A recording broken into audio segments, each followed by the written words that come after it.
اللہ تبارک و تعالیٰ نے جتنی بھی انسان کے دل میں خواہشات رکھی ہیں ان میں سے کسی خواہش کو بھی کچلا نہیں دین نے، بس یہ کہا ہے کہ اسے صحیح راستہ دے دو،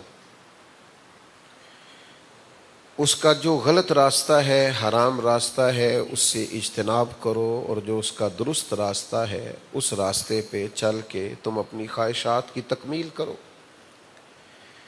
اللہ تعالیٰ نے سورہ نور کی آیت نمبر 32 میں ارشاد فرمایا کہ وَأَنْكِحُوا الْأَيَامَ مِنْكُمْ، تم میں سے جتنے لوگ بھی بے نکاح ہیں ان کے نکاح کر دو، وَالصَّالِحِينَ مِنْ عِبَادِكُمْ وَإِمَائِكُمْ، اور ان میں سے جو نیک ہیں تمہارے غلام اور تمہاری کنیزوں میں سے، یعنی جو آزاد مرد اور عورتیں بغیر نکاح کے ہیں ان کے بھی نکاح کر دو، اور تمہارے غلاموں میں سے، تمہارے خدام میں سے، تمہاری کنیزوں میں سے جو پارسہ ہیں، سمجھدار ہیں، نکاح کی ذمہ داریاں ادا کر سکتے ہیں، ان کا نکاح کر دو۔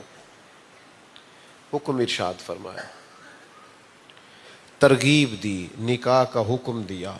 اب انکحوا الایام کا ایک معنی ہمارے علماء نے یہ بھی کیا ہے کہ جو بیوہ عورتیں ہیں ان کے بھی نکاح کر دو، جن کے خاوند انتقال کر گئے ان کی بھی شادی کر دو۔ گویا جتنے بے نکاح لوگ ہیں ان کے نکاح کرو، وہ آزاد ہو یا غلام ہو۔ تو آپ سارے جو سوچ رہے ہیں اور اس حکم کے بعد جس کے ذہن میں جو بھی سوچ آتی ہے اس کا بھی جواب اسی آیت میں اللہ نے دے دیا۔ میں بتانے لگا ہوں نا، آپ کچھ سوچ رہے ہیں، سوچ یہ رہے ہو کہ خرچہ کوئی نہیں، شادی تو بچے کی فوراً کر دیں، اخراجات بڑے ہیں، مہنگائی بڑی ہو گئی۔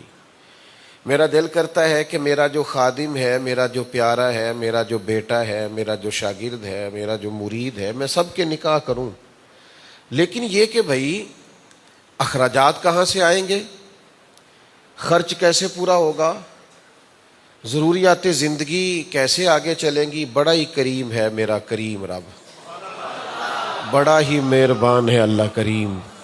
فرمایا تم نکاح کر دو جن کے بھی نکاح نہیں ہوئے، ان یکونوا فقراء،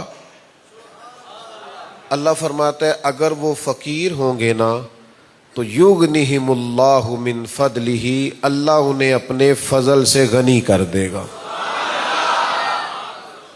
اگر وہ فقیر ہوں گے تو اللہ انہیں، اللہ کہتا ہے تم نکاح کر دو، ان یکونوا فقراء یغنیہم اللہ من فضلہ، بڑی خوبصورت آیت۔ فرمایا اگر وہ فقیر ہوں گے تو اللہ انہیں اپنے فضل سے غنی کر دے گا۔